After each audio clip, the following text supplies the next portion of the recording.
C'est bon, Vanina? C'est bon tout le monde? Ouais.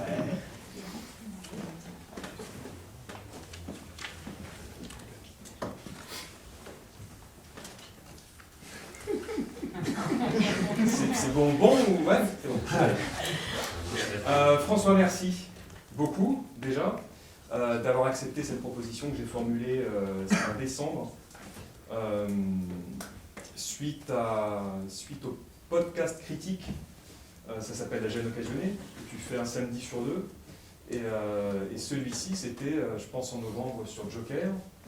Et en l'écoutant et en le réécoutant, il m'était apparu d'abord que sur le jeu d'acteur, il y avait quand même des réflexions qui coïncidaient tout à fait avec le travail qui est le nôtre à l'atelier, ou en tout cas ce qu'on se donne pour objectif d'atteindre. Enfin, c'était... il y avait, bon, ben voilà, ce que tu disais de ce que tu avais vu était un petit peu le contraire de ce qu'on s'évertuait à faire. Et donc moi, ça m'a paru tout à fait opportun de parler de ça avec toi et de te réentendre là-dessus. Et puis, il y avait aussi dans le podcast, de manière peut-être moins directe, de manière peut-être moins approfondie, parce que c'était pas le format ni l'objet premier du truc, il y avait quand même une réflexion sur la morale, de par ce que c'était que ce personnage, qui n'a pas été créé par Joaquin Phoenix, et qui est particulier. C'est vrai que quand on repense à ce qu'a fait notamment Heath Ledger, on n'est pas tout à fait au même endroit. Et voilà, j'ai formé l'idée de cette rencontre, et puis je te l'ai proposée, et donc je te remercie de l'avoir accepté d'être là aujourd'hui. Et quitte à te faire te répéter, ma première question sera: qu'est-ce qui ne va pas avec Joaquin Phoenix dans le Joker? Ce qui ne va pas avec Joaquin Phoenix en général, je vais passer, même si j'ai un long contentieux avec lui, pas personnel, mais non, dans Joker, bon, non, je vais sans doute me répéter, mais pas, ça permet toujours de peaufiner un peu les choses, de les clarifier, comme ça, d'avoir de nouveau à en parler. Je vais essayer de partir d'un peu, pas loin, mais du plus fondamental, en fait. Je pense que la grande dialectique pour moi qui est au travail, la grande dichotomie qui est au travail dans mon rapport à l'art, c'est, et qui peut peut-être présider à une morale, mais ça on y reviendra, c'est une dialectique entre l'ouvert et le fermé. Voilà. Si une œuvre ouvre quelque chose, alors d'une certaine manière déjà j'y adhère. Elle a ouvert quelque chose. Et puis il y a des œuvres dont j'ai l'impression qu'elles referment quelque chose. Je schématise, hein. Dans une même œuvre, on trouvera des moments où ça ouvre et puis des moments où ça ferme.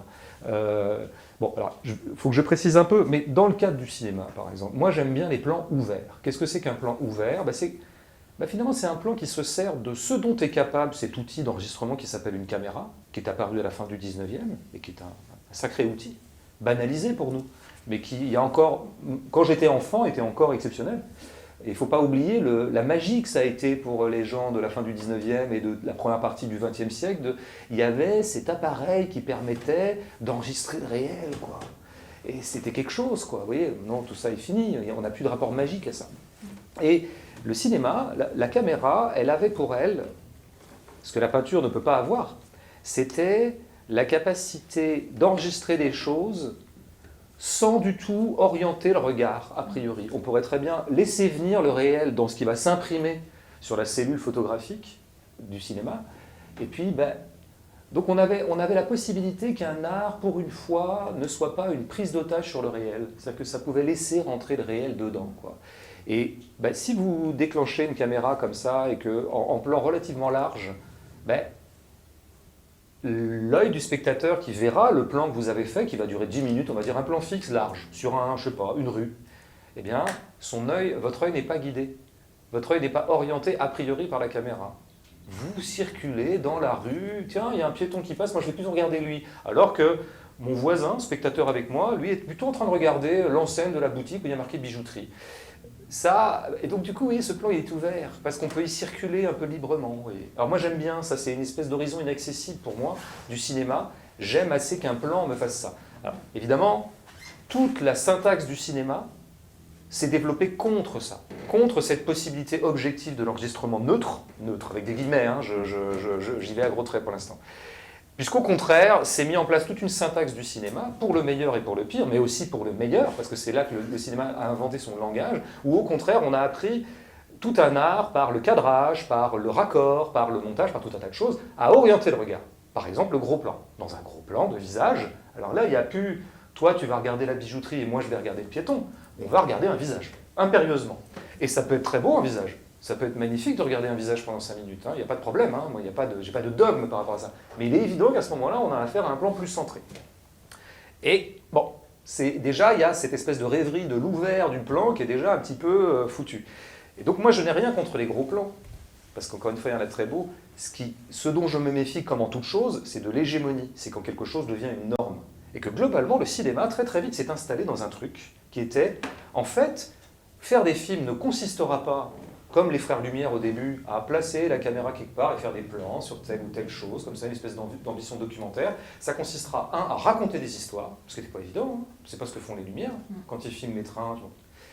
Et 2, c'est des histoires qui seraient racontées par des acteurs. C'est des acteurs qui allaient raconter ces histoires au cinéma. Et donc, très vite, c'est constitué pour le cinéma, c'est devenu un art actorocentrique. Actorocentrique, c'est-à-dire aller au cinéma, c'est à 99%, dans 99% des cas, passer 1h30 avec des acteurs qui nous racontent quelque chose à travers leur visage, à travers leurs gestes, à travers leur corps, à travers ce qu'on leur fait raconter. Bon. Ça s'est recentré sur les acteurs.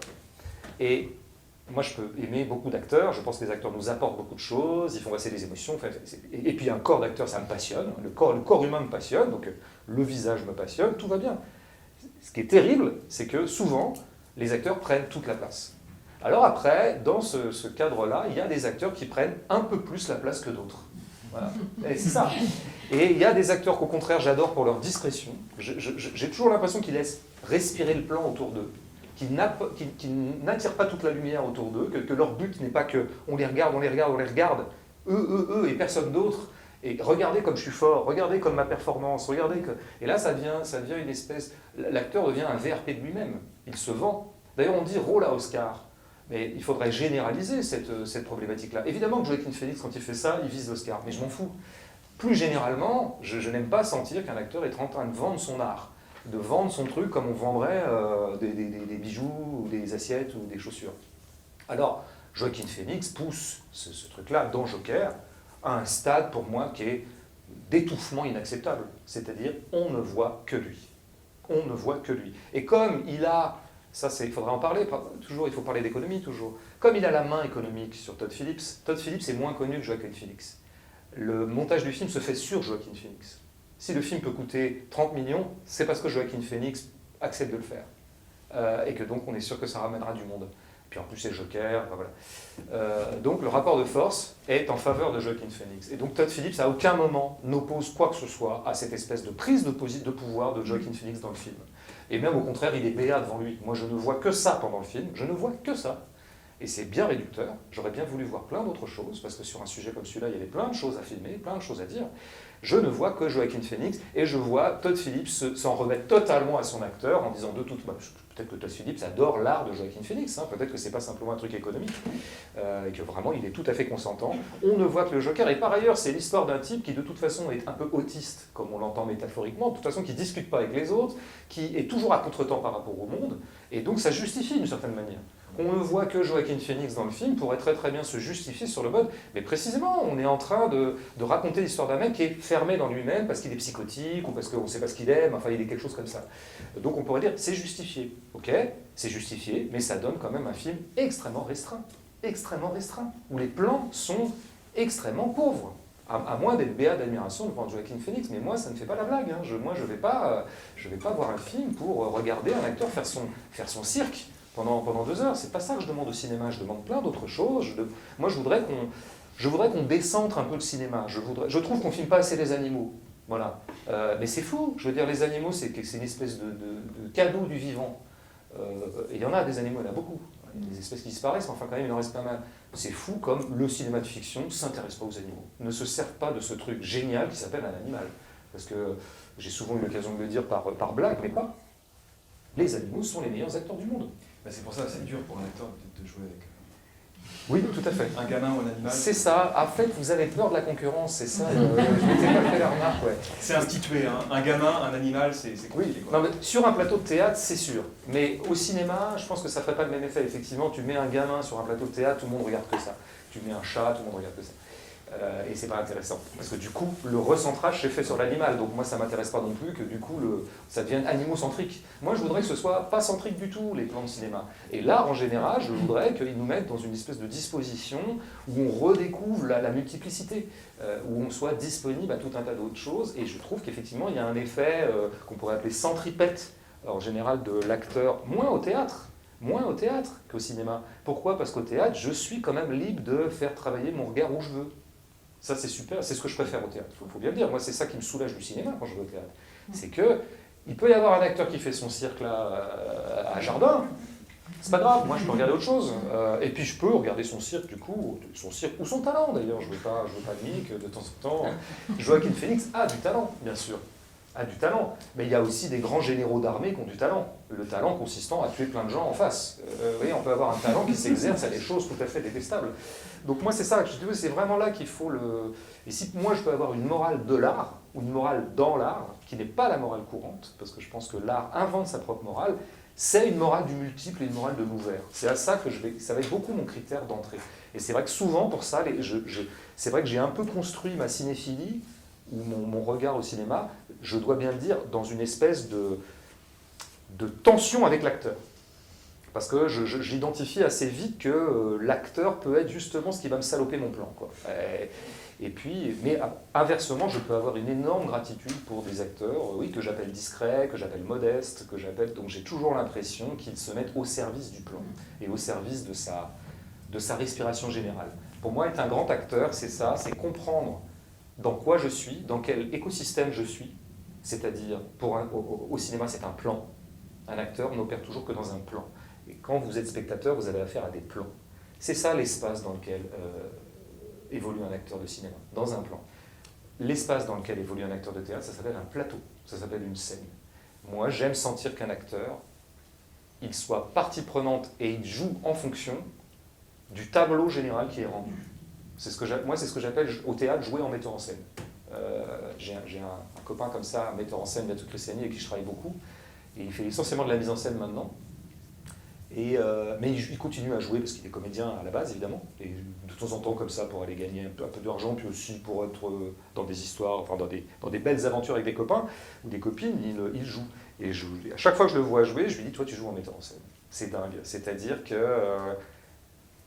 j'ai toujours l'impression qu'il se positionne sur le plateau, qu'il règle sa voix, qu'il règle son ton, qu'il règle son jeu en fonction de tout ce qui se passe autour et de ce que ça va rendre pour le spectateur. Si je sens ça chez un comédien, j'ai une énorme gratitude pour lui. Si je sens l'inverse, à savoir, je ne me projette pas du tout comme un élément parmi d'autres d'un ensemble, qui s'appelle un plan, qui s'appelle une scène, et qu'au contraire, moi, regardez-moi, là, je suis plus en colère.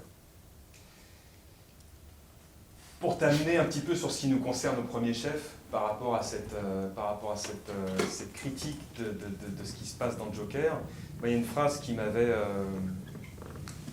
frappé, parce que c'est vraiment le point, quoi. Tu dis, il rêverait qu'il n'y ait jamais de contre-champ. Est-ce que tu peux nous dire ce qui se joue dans un contre-champ et qui, pour le coup, quand ça n'est pas là, arrange bien quelqu'un comme Joaquin Phoenix, alors même que, ce que je veux situer par rapport à ce qu'on fait, nous on parle, vraiment un des fondamentaux de la technique Meissner, c'est ce que je fais en tant qu'acteur ne dépend pas de moi, ce que je fais en tant qu'acteur dépend de l'autre personne. Donc ce qui au cinéma, évidemment, induit le contre-champ. Et la préoccupation de ce qui se passe en contre-champ pour celui qui joue. Et donc même si tu as déjà un peu répondu, mais en précisant un peu, qu'est-ce qui fait qu'apparemment cet acteur-là est mieux tout seul? Je crois que, de toute façon, il faut bien... Il arrive que des comédiens qui ont fait à la fois du théâtre et du cinéma te disent, ils peuvent dire l'inverse, mais souvent ils disent, vraiment je préfère vraiment faire du théâtre en tant qu'acteur parce que j'ai plus la place, j'ai plus... Et ils ont des bonnes raisons de le dire, parce que souvent être acteur de cinéma c'est quand même bien chiant. Concrètement et physiquement, ça consiste à beaucoup attendre, enfin tous ces clichés sont très vrais. Et quiconque a assisté à un tournage de cinéma le vérifie. Hein. C'est lent, c'est mou, on a le temps beaucoup de se refroidir. Moi, inversement, par exemple, je suis un grand défenseur des acteurs sur un plateau de cinéma. Hein. J'ai toujours l'impression qu'on ne s'occupe pas d'eux. Alors on peut les chouchouter en les maquillant bien et en leur demandant de quoi ils ont besoin et en allant les chercher à l'hôtel dans une voiture assez jolie. Ça, on les chouchoute pour ça. Mais pour le jeu lui-même, on les chouchoute vraiment pas du tout. Hein. On leur demande de faire 3 prises, d'être chaud en 1 minute alors qu'ils viennent d'attendre dans la caravane pendant 3 minutes, pendant 3 heures. Enfin, je trouve qu'il y a à côté, on s'occupe de tout sauf des acteurs sur un plateau de cinéma, ce qui est à mon avis bon. Mais donc du coup, ça peut être très très chiant. Et puis, il y a quand même un autre truc qui est plus narcissique, je dirais, et moins légitime, mais tout aussi compréhensible quand même. C'est que tu ne sais jamais ce qu'on va faire de toi au montage. Et, oui. Et donc à partir du moment où, si on avait à jouer une scène tous les deux maintenant, il y aurait, comme là, une caméra sur moi, une caméra sur toi. Et on a une scène à jouer. C'est souvent comme ça d'ailleurs qu'on fait les champs contre champs, c'est exactement dans ce dispositif-là. Sauf que parfois c'est avec une seule caméra et on va alterner, mais peu importe. Eh bien, ni toi ni moi ne savons ce que le monteur et le réalisateur, qui sont parfois une même personne, vont décider au montage. Hein. Ça se trouve, ils vont décider de tout faire sur moi. Et toi, tu seras un peu vert de rage le jour où tu verras la scène. D'accord, alors donc moi, j'étais pas là, quoi. Donc, il y a un côté, au cinéma, ils sentent qu'ils peuvent moins maîtriser les choses. Et c'est pour ça que pour se garantir de cette mauvaise surprise au montage, où souvent, quand un comédien découvre ce qu'on a fait de son travail dans le résultat final, il fait la gueule quand même. Ça arrive très très souvent. D'abord, il a été parfois coupé totalement. C'est violent, hein. Tout ça est violent. Vraiment, là-dessus, je m'associe plutôt aux comédiens. Je suis plutôt de leur côté. Parce qu'on est violent avec eux. Mais la meilleure façon de se garantir de ça, c'est que tu ne sois pas là. Je vais faire une scène tout seul. Il y a une caméra, je vais faire tout seul. Et c'est ce que fait Joaquin Phoenix. Dans tout le film, il est pratiquement tout seul, en fait. Il n'a pas d'interlocuteur. Et encore une fois, tout ça étant justifié par son psychotisme. Et puis, même quand il en a un, de toute façon, ce que j'expliquais dans le podcast, ce qui me paraissait un peu subtil, c'est que le fameux rire à contre-temps, qui peut être une bonne idée de cinéma, qui peut être d'ailleurs un truc qu'on constate, qu'il y a une pathologie qui existe, donc on pourrait dire, tiens, c'est pas mal, ça c'est intéressant, le rire à contre-temps. Moi, au départ, ça m'allèche un peu. Et puis très vite, je me dis, mais c'est une aubaine géniale, ça lui permet encore de ne pas jouer avec les autres, puisque je ris à contre-temps. Donc je peux me permettre de même pas m'ajuster rythmiquement avec les quelques partenaires qu'il a quand même un peu dans le film. De temps en temps, on lui fout un autre personnage dans les pattes, quand même. Mais puisqu'il est à contre-temps, alors tout est permis, il n'est plus obligé de jouer avec eux. Par ailleurs, il sait bien qu'il aura 90% des plans, il sait que c'est la fête pour lui, quoi. Il est le roi dans son royaume, et ça je pense que c'est le pire qui peut arriver à une œuvre d'art théâtrale ou cinématographique, c'est quand les acteurs s'y sentent les rois ou ils sont les rois. Moi je pense qu'il faut, comme en toute chose, des contre-pouvoirs. Et s'il y a un acteur qui domine le plateau, il faut des contre-pouvoirs. Inversement, si c'est le réalisateur qui est un sadique et qui domine tout, il faut des contre-pouvoirs. Il faut que les acteurs eux-mêmes lui opposent des trucs, essaient de faire valoir quelque chose. C'est des jeux de rapport de force, hein, les tournages et les répétitions de théâtre. Hein. Tout le monde sait ça. Maintenant que vous y avez un peu goûté, je pense, de près ou de loin, c'est des sacrés rapports de force. Et moi, ce qui m'intéresse, c'est au bout du compte qu'il n'y ait pas un tyran qui gagne. Parce que s'il y a un tyran qui gagne, on aura affaire à un art monarchique, c'est-à-dire monomaniaque. Joker est un film assez monomaniaque. J'ajouterais quand même, puisqu'effectivement, peut-être que tu voulais y venir, je ne sais pas, mais donc, auquel cas je te précède. Mais oui, je disais aussi dans le podcast que ce qui nous emmènerait vers la morale, c'est que pour moi, la morale en art est une morale très spécifique qui n'a pas grand-chose à voir avec la morale telle que nous la négocions dans nos vies quotidiennes. Nous sommes tous des sujets moraux, nous avons tous des cadres moraux, et c'est tant mieux. Sinon, on s'entretuerait tous les uns les autres et la sauvagerie régnerait. Donc la morale est une chose nécessaire. Voilà. En art, non, c'est pas en continuité, mais il y a une morale intrinsèque de l'art, et pour moi, la morale intrinsèque de l'art est quand même souvent une morale du réel.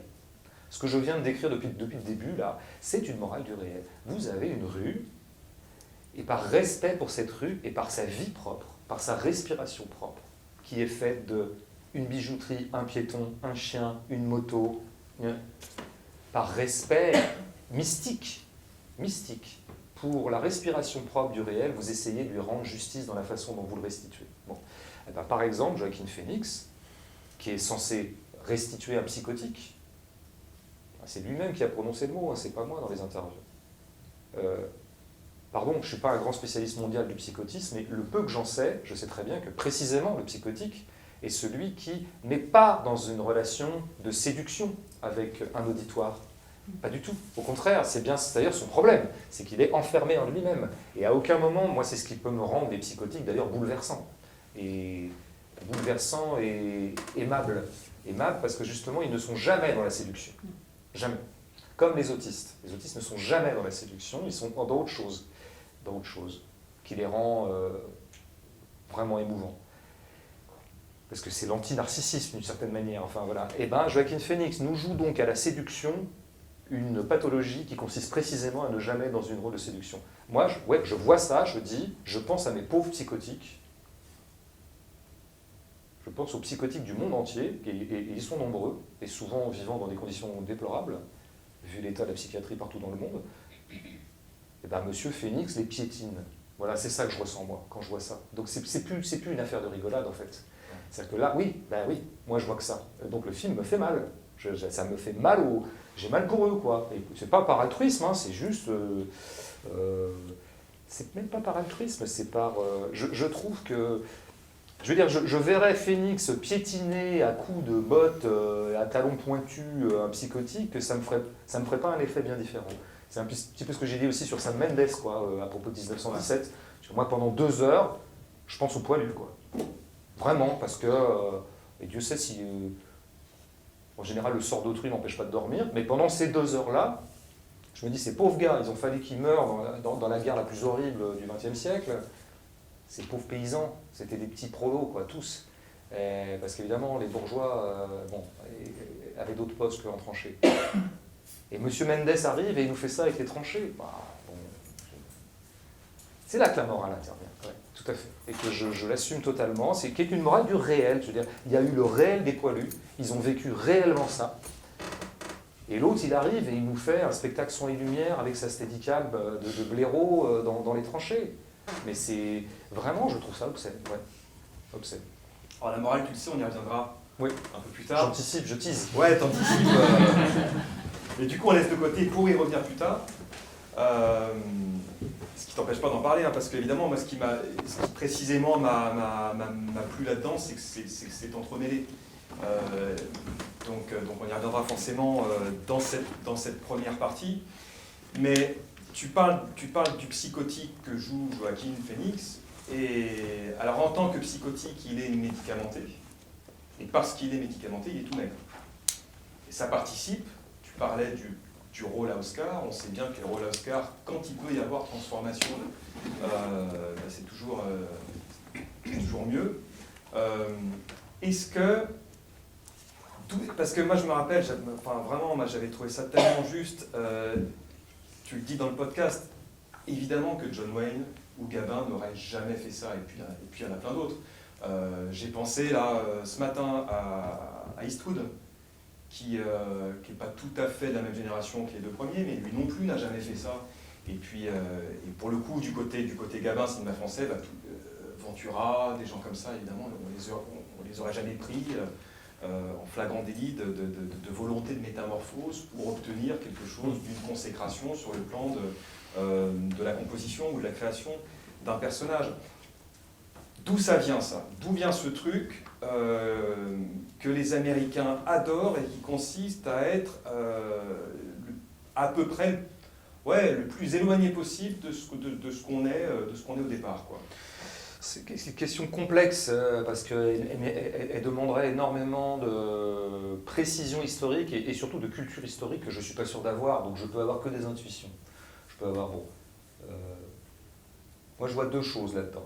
Je vois qu'à un moment débarque sur la scène actorale et dans la littérature autour de l'actorat, qui va beaucoup se développer, disons, dans les années, avec les Russes, avec les Américains, avec tout un tas de méthodes qu'on connaît, avec des noms connus, et donc des cours de théâtre, par exemple, qui vont apparaître, je pense, très très tôt. Il y a des méthodes qui vont se développer, et on va se centrer sur l'acteur, et je pense qu'il y a un moment où l'acteur va devenir pratiquement une question en elle-même et que ça va créer chez pas mal d'acteurs qui vont apparaître dans les années 40, 50, 60, notamment aux États-Unis, le sentiment... Ce qui les préoccupe à ce moment-là, c'est vraiment c'est leur jeu, à proprement parler, à eux, beaucoup moins que le film dans lequel ils sont. Et on en reviendra un petit peu à ce que je disais. Moi, c'est un peu l'impression que j'ai. C'est-à-dire qu'à un moment, il y a une espèce de renarcissisation ou de narcissisation tout court de l'acteur. Comme s'il était vraiment, il devait d'abord s'occuper de lui-même. S'occuper de préparer son rôle. Alors de le préparer, il y a plein de méthodes, plus ou moins, d'immersion, de pas immersion. Je passe sur le détail des méthodes, mais de toute façon, elles avaient tout en commun de dire, attention, ton rôle, c'est pas rien, il faut que tu te concentres dessus, il faut que tu le travailles, il faut que tu machin. Et je pense que plus on est là-dedans, et moins on se pose la question qui me paraît beaucoup plus fondamentale, et la base pour moi du travail d'acteur, c'est de dire, dans quel film je vais jouer? Que raconte ce film? À quoi suis-je convié, moi? Qu'est-ce que je suis convié, moi, à raconter avec d'autres comédiens, avec des animaux, avec des plans, avec des cadres, si c'est au cinéma, et puis au théâtre, avec bon. Ça devrait être ça, donc lire l'œuvre, la comprendre dans sa intégralité, comprendre les autres rôles, comprendre tout, et essayer de discuter avec le réel, avec le metteur en scène, pour dire tiens comment il a voté. C'est ça pour moi, préparer un rôle. Or là, c'était plus ça ces méthodes, c'était vraiment de recentrement. Et donc mécaniquement, c'est constitué à ce moment-là, je pense, une compétition transformiste. C'était celui qui montrerait à quel point il avait travaillé son rôle, et il fallait que ça se voie. Un bon acteur est devenu peu à peu celui qu'on voyait jouer, c'est-à-dire qu'il vous donnait des marques de son talent, quoi, qui affichait son talent, voilà. Et donc, on va voir jouer de plus en plus. Donc, pour moi, le premier de ça dans l'histoire du cinéma américain, mais il y en a sans doute avant, mais je veux dire, c'est Brando. C'est Brando qui vient de cette culture-là. Je ne sais pas s'il est passé par Stanislavski, mais quelque chose comme ça. Il fait partie de ses cours à vérifier, parce que je ne sais pas exactement quel est son parcours. Mais on en a beaucoup fait sur Brando, alors que c'est pas le plus. Tout à fait. Mais en tout cas, à l'écran, moi, ça me frappe beaucoup. Alors, je le dis tout de suite. Moi, il me pourrit tous les films, Brando. Tous les films, t'en sauves aucun. C'est-à-dire, oui, bien, Le Parrain, j'aime bien. Hein, mais moi, la première scène du Parrain, je l'avais dit à propos de ce film qui est sorti récemment, qui s'appelle Le Traître, et qui est un film de Bellocchio, un film italien, et qui est un film sur la mafia. Donc la mafia des années 80. Et vraiment en voyant le film et la façon dont Bellocchio faisait jouer les mafieux, incarnait la mafia et les mafieux à l'écran, et surtout en souvenir d'un documentaire que j'avais vu sur ces mafieux réels des années 80, les mafieux siciliens, l'origine même de la mafia, je me disais, mais vraiment Brando, mais quel con. Parce qu'il nous a complètement induit en erreur sur ce que c'est qu'un parrain de la mafia. Vous voyez, mais allez voir ce documentaire sur, je ne sais plus comment ça s'appelle, ce grand parrain des années 80 qui a zigouillé à peu près tous les camps concurrents, mais qui est le plus grand barbare de l'histoire de la mafia, et qui est une espèce de petit clou, qui a une tête de paysan. Moi, ça m'a rappelé mes voisins en Vendée. Enfin, je veux dire, vraiment, avec des petits polos comme ça. Vraiment, il y avait des gens avec qui j'ai grandi en Vendée, quoi. Par ailleurs, j'aime beaucoup, c'est pas le sujet. Et Brando, nous la joue le parrain, tu sais, en patate dans la bouche, selon la légende. Tu sais, un trait comme ça, on dirait Mitterrand vers la fin. Quoi. Les mecs se retrouvent un peu, jouent toujours le côté, vraiment l'espèce de statut du commandeur, quoi. Hein, vous voyez, mais non, mais c'est pas du tout ça. Donc là, pareil, péché contre le réel, on nous fait du mauvais travail. Et donc, au bout du compte, dans la première scène du parrain, on ne voit que Brando. Ça ne documente pas du tout ce que peut être un parrain de la mafia, ça documente Brando en train de faire son malin. Bon, et moi, c'est pas ce que je demande au cinéma, encore une fois. Et oui, je me souviens avoir vu le film, je crois que qu'est-ce qui a fait ça, c'est Kazan. Sur lesquels Non, le film sur le grand leader mexicain révolutionnaire. Merde, je connais que ça. Bref.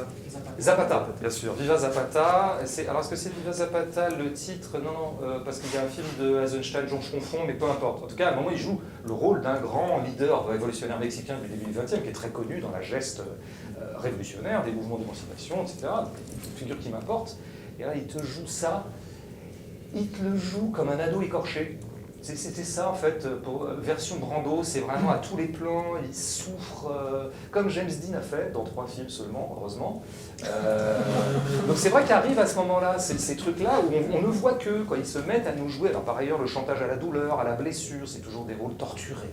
Parce que la torture évidemment se voit. Quand vous avez à jouer la torture, il y a plus de choses à montrer qu'un type qui serait normal, quoi. Alors, ils sont torturés. Et même Zapata était torturé. Ben non, Zapata, il avait autre chose à foutre que d'être torturé. C'était pas un ado en crise d'adolescence, Zapata. Bon. Mais il tire tout, vraiment, à ce moment-là. Et dans une logique, je dirais, alors pour le coup, capitaliste de surenchère permanente, parce que là, on est dans l'économie, hein, on est là pour se vendre. On se vend. C'est bien ça, la malédiction première de l'acteur, c'est que sa prestation est toujours une sorte de prestation comme il y en aurait dans les salons de l'agriculture ou dans les salons. Il est sur un stand, il fait son truc, Et il essaie d'attirer le chaland. Et chaque film est l'occasion de démontrer une capacité qui lui permettra d'avoir de nouveaux contrats. C'est la malédiction propre de l'acteur. Alors après, on s'en sort comme on peut. Mais il faut le savoir quand même, hein. C'est le péché originel de l'actorat. Donc, surenchère capitalistique, et ça nous donne le transformisme. Parce que le transformisme est la version radicale d'un travail d'acteur qui se voit. C'est-à-dire que ça se voit si je fais un peu de la grimace, de la mimique, si je joue un peu le torturé, mais ça se voit encore plus quand on sait que je m'appelle De Niro, on m'a vu déjà dans 3-4 films, on sait que globalement je pèse 75 kilos, et d'un seul coup j'apparais à l'écran et j'en fais 130. Puis dans le même film, pour le coup. En plus dans le même film, Raging Bull, etc. Donc ça se voit, la performance se voit. Il y a un très beau texte de Barthes qui m'avait beaucoup marqué, Roland Barthes, pour ceux qui ne connaissent pas, vraiment à lire, penseur, qui a pensé le théâtre, l'art, la littérature essentiellement, mais aussi très connu pour ses mythologies, qu'il faut toujours relire, qui sont des textes savoureux des années 50. Et Barthes, justement, tu pensais qu'on n'en parlerait pas aujourd'hui, mais tu vois, ça vient mécaniquement. C'est beaucoup interrogé, il était très marxiste au début, Barthes, puis après un peu moins, mais sur ce que pouvait être un art bourgeois. Et oui, l'art bourgeois, qu'est-ce que ça serait l'équivalent d'un art qui reconduirait dans l'art l'esprit boutiquier du bourgeois. Le bourgeois est un boutiquier, un commerçant, qui est là pour vendre ses produits, faire fructifier ses avoirs, soit, disons, en étant commerçant directement, soit en étant commerçant en deuxième main. Eh bien, que pourrait être l'équivalent, disons, de ça dans l'art? C'est précisément quelqu'un qui vend sa petite boutique et qui donc transforme l'art en quelque chose qui serait comptabilisable. Donc, par exemple, pour évaluer la performance de De Niro dans Raging Bull, pour ceux qui n'ont pas vu, grand film, hein, et grand acteur, De Niro, au bout du compte, c'est quantifiable, ça y est. On peut écrire dans les pitchs promotionnels autour du film, pour le rôle, il a grossi de 50 kilos.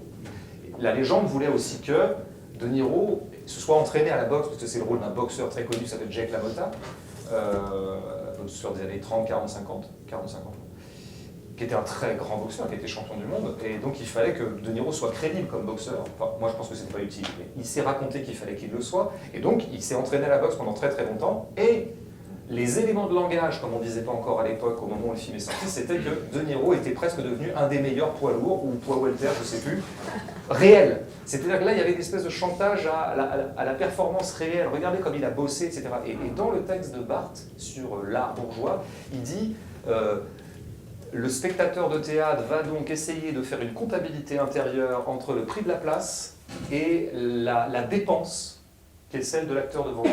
Et donc, par exemple, un acteur qui sue justifie le prix de la place. Vous voyez, alors c'est un peu caricatural de dire des choses comme ça, mais c'est vrai, quand on se met à évaluer quantitativement l'art, alors que précisément, ce qui est précieux dans l'art, c'est d'échapper à la comptabilité.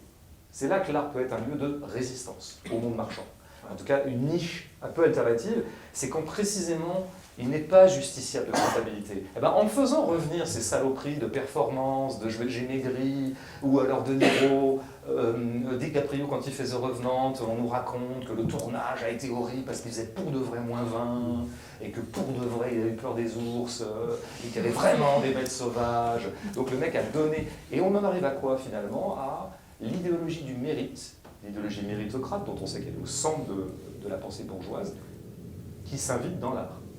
Il a mérité, il a donné du sien. Mais je ne crois pas. Le scandale de l'art, le beau scandale de l'art, c'est d'être pas du tout en continuité des notions de mérite. L'art est aristocratique dans sa nature, pour moi. Il est aristocratique là où il y a le scandale de l'aristocratie qui est de dire, c'est en fait, si j'ai un château, c'est parce que j'ai un château. C'est parce que je suis né comme ça. Voilà. Et c'est scandaleux. Et les bourgeois sont arrivés et ont fait la Révolution française pour dire mais ça va pas, le mec il naît, il a un château. Alors que nous, on donne du nôtre, on mérite, on vend des choses, on travaille quoi. C'était ça la bourgeoisie. Alors autant dans l'histoire de l'humanité, je pense que ça a été plutôt un progrès de virer les aristocrates et de promouvoir la bourgeoisie, parce que c'est quand même remettre un peu moins d'injustice dans la distribution des richesses. Autant en art, moi je suis aristocrate. Je trouve que ce qui est beau, c'est putain, le mec est doué, quoi. Il est doué, il est fort, et il n'a pas bossé. Ouais, c'est vrai que dans la rhétorique bourgeoise méritocrate, il y a toujours ce côté, j'en ai déjà parlé, mais quand on dit, vous savez, Zidane, Zidane, ils veulent toujours sauver leur valeur travail, quoi, leur valeur performance, qu'on appelle leur comptable. Et donc ils vont dire, mais Zidane, s'il en est arrivé là, c'est parce qu'il a travaillé. C'est pas vrai. Zidane, à 5 ans, c'était un génie. À 5 ans, il épatait tout le monde, il driblait tout le monde, il driblait des mecs de 17 ans, etc. Et après, il a peut-être fait un peu...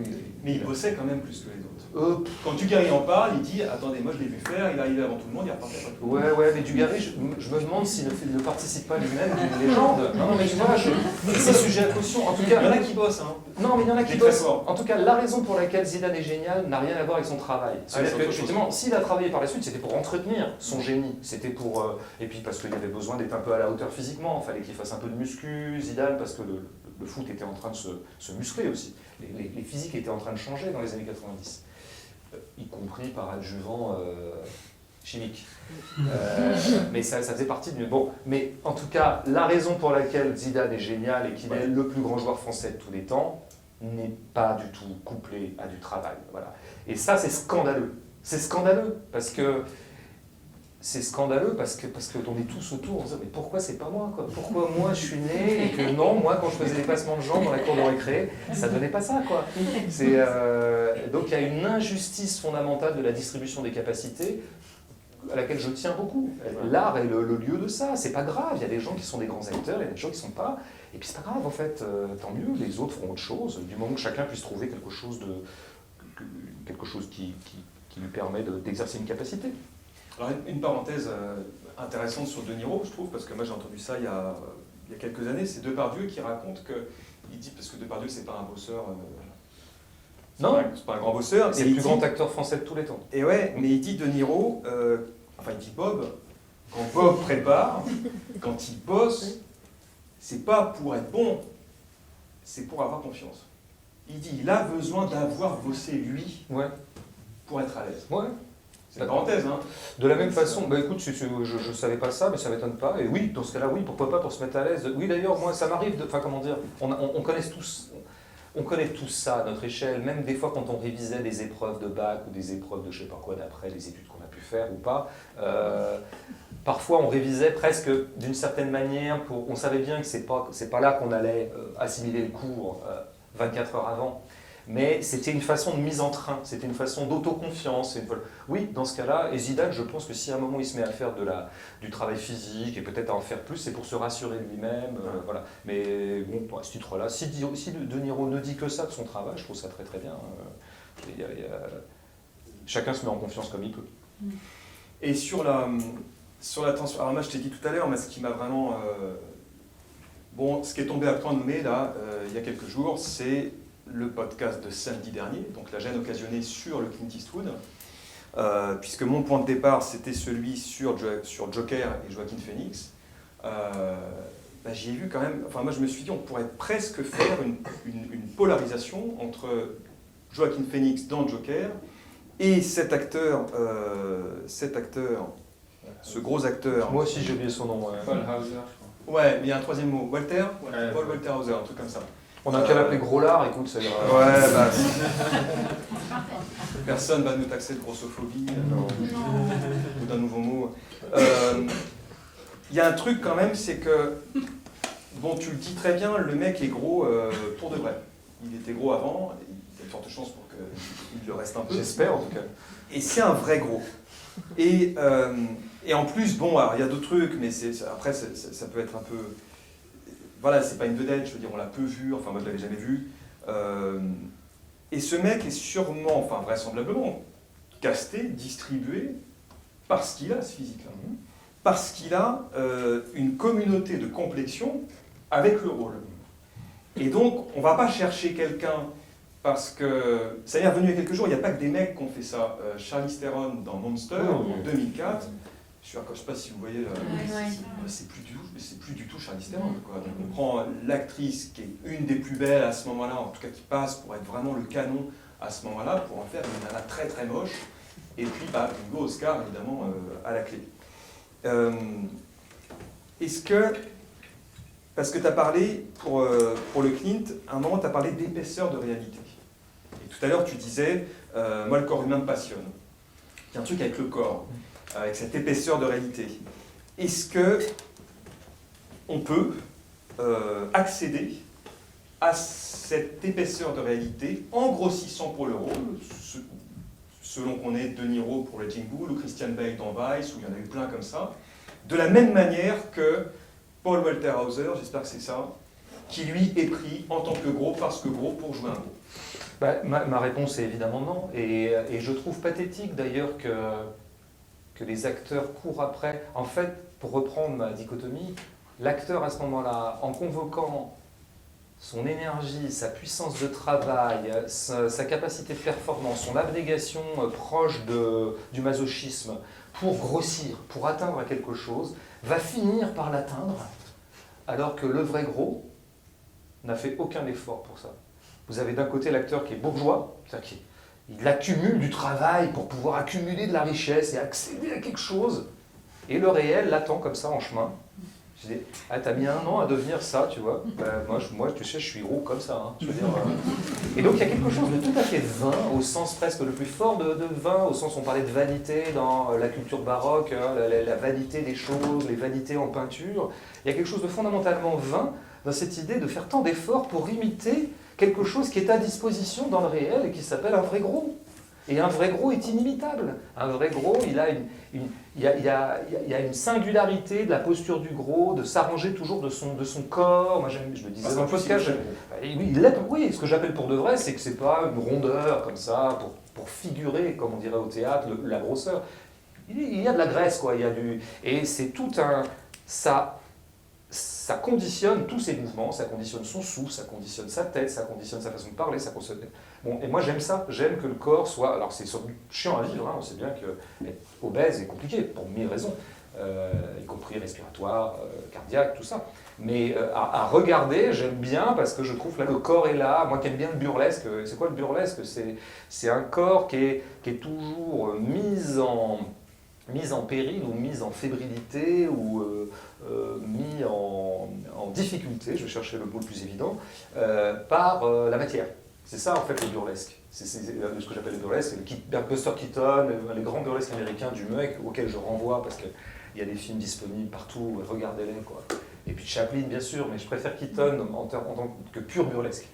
C'est le corps qui se met à mal, quoi. Donc c'est la fête du corps le burlesque. On voit le corps dans tous ses états. Alors, en plus avec ce truc très pernicieux des grands burlesques, c'est que dans le même temps qu'ils font spectacle de leur maladresse, ils font spectacle de leur virtuosité. C'est quoi un corps burlesque? C'est un corps qui organise sa propre chute pour organiser la façon dont il se sort de la chute. Donc vous avez, vous avez les deux bénéfices du corps, la virtuosité d'un corps, sa capacité d'équilibre et sa capacité de déséquilibre. Ça vous donne une panoplie corporelle qui me mettra en joie jusqu'à la fin de mes jours. Les corps burlesques américains, mais d'autres burlesques. Bon, bah donc, d'une certaine manière, un gros est un corps burlesque, parce qu'il est quand même constamment soumis à des lois physiques dont il doit s'arranger. S'asseoir ne va pas de soi. Et quand vous avez un geste qui ne va pas de soi, eh ben, il se voit mieux et la matière existe plus. Alors que le problème, souvent, dans l'art cinématographique notamment, c'est que tout est fait pour nier la matière, pour rendre tout fluide, pour que tout passe bien, pour que ça aille vite, et que de tout, on ne voit plus rien. On va nier la matière. Il y a un truc qui est très frappant sur un plateau de cinéma, et qui est toujours assez dingue sur les plateaux standards de cinéma. Moi, j'appelle ça tout sauf la matière. Et tout sauf le vivant. C'est-à-dire que, par exemple, vous êtes en train de jouer une scène à l'extérieur, il y a un perchman, par exemple, puisqu'on a choisi à ce moment-là de capter le son par la perche. On est prêt, moteur, action. Stop. Quoi, qu'est-ce qu'il y a? C'est l'ingé son qui est... il a son casque. Hein. Non, il y a un avion. Il y a un avion, personne ne l'a entendu. Non, si, il y a un avion, il est à 3 km, moi je l'entends. Bon, bah, on refait la prise. Et là, tu dis, et pourquoi il n'y aurait pas un avion? Pourquoi? C'est beau le bruit d'un avion, putain. C'est la vie, quoi. Ou alors, ça peut être des trucs, genre une bagnole qui passe, ça peut même être un oiseau, pour prendre un truc encore plus poétique, entre guillemets. Ah non, il y a un oiseau à côté. Il y a un oiseau, mais tournons-la vite. Profitons de l'oiseau. Oui, mais au montage, ça sera compliqué du coup de raccorder un plan où il y a l'oiseau et un autre plan où il n'y a pas l'oiseau. Mais pourquoi? T'as qu'à raccorder tes deux plans et ça créera un petit beurre sonore pour l'oreille. Du coup, vous entendrez bien le raccord. Vous vous dites, ah, mais en fait, les deux plans, ils ont été raccordés à deux moments différents. Mais c'est super, en fait.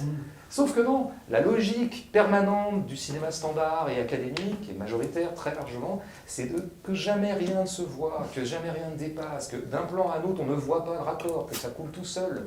Moi, je veux voir, je veux tout voir, moi. Je veux que la matière existe, je veux qu'elle soit sensible à moi, je veux sentir un raccord, je veux entendre l'oiseau, je veux entendre le vent s'il y avait du vent, et tant pis si ça couvre le texte, c'est pas très grave, c'est beau le vent qui couvre un texte, enfin c'est beau en fait, c'est des agencements matériels. Donc c'est vrai que tout est fait pour nier la matière, et la plus grande négation de la matière qui accourt alors là pour le coup au théâtre, au cinéma, c'est la prime absolue et toujours prévalente au beau physique, au physique canonique, au physique standard de la beauté.